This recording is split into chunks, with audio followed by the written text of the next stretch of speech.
twongereyo n'endala. Abakulembeze basisinkanye abavubuka n'ekigendererwa ekyokubasikiriza okuva mu bumenyi bw'amateeka.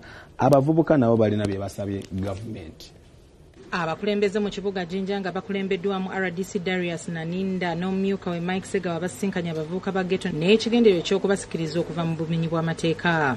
Olukiiko luno lwetabiddwako abavubuka abasukka mu 2 nga lutudde ku ofisi y'omumyuka wa RCC esangibwa ewalukuba mu Jinja. Sikatuye Katonda age onefunayo abakulu abakulembeze batuyamba oba bavude mu NRM batukwatiraako n'otuwa project enonga mubana auto program enonga bakasene efuna ngokola ki okweyeya mu kukowa kuno twagala tubendeke tuvayo nako ndi omuntu alimye akoye n'enkumbi naye asobola okugenda n'akadeeya n'asogola lumonde. Richard Mbazira kansala wa Jinja alina byalambuludde mu musomo guno. Abavubuka batwala okubakuŋŋaanya tubasomese tubawe skills tubakolemu ebibiina nabo mulimu abavubuka mu Ghetto mulimu abakyala mu Ghetto mulimu abakadde mu Ghetto mulimu buli kika kya buli muntu. Buli omu waayo ayi kukosa ssente pulezidenti ezo ssente yaziteekawo zakuyamba buli muntu. Okunywa abantu sooke tubireke bwe wabaawo embeera erobye itwe tuyida mwida tukubiranga ku masimu tuyingirewo tuyambe aye okucunya abantu sooke tukole ki tusazeewo twagala kukola nabo ebikubadukako buli kadakiika twagala kubakwata eyo bizinesi yaffe.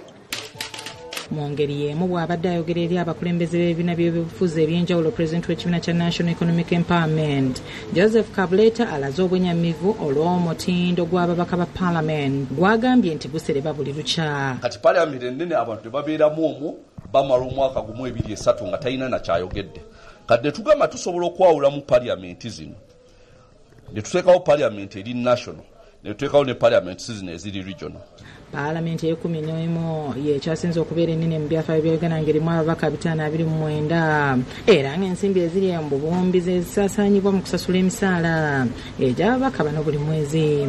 Kabuleta asinzidde ku mukolo gw'okuggalawo ofiisi z'ekibiina kye esangibwa mu division y'e Lubaga n'agamba nti ekiseera kituuse gavumenti ez'obuyinza wansi mu bantu. Nga bano abalonzi be balonze mu Parliament mu bitundu eby'enjawulo kati bw'obanga oli Teeso ne bakulonda nga member of Parliament osooka kubeera member of Parliament owa Teeso kati abavudde mu Teeso bonna ne batuula ne balonda 10 abagenda mu National Parliament kati abo ne bajja nga bebakiikirira Teeso mu National Parliament kati bwe tutyo ne tubeera nga tubeera ne ba MPs 15 abali eri eya waggulu abasobola okubaako ne bye bateesa nga buli omu alina ky'ateesa. We take the opportunity to hand over this toolkit of the electrical sewing machine. Mu ngeri y'emu Bannayuganda bakola emirimu gy'omu mutwe kiyite gy'owakaali naddala abo abaweebwa ebikozesebwa mu mirimu gyabwe. Okuva mu gavumenti bakubiriziddwa okuyigiriza abantu abalala okukola emirimu gino. Baba basobola okutandikirawo ate ne bayamba bannaabwe abalina skills okusobola okufuna emirimu egy'okukola.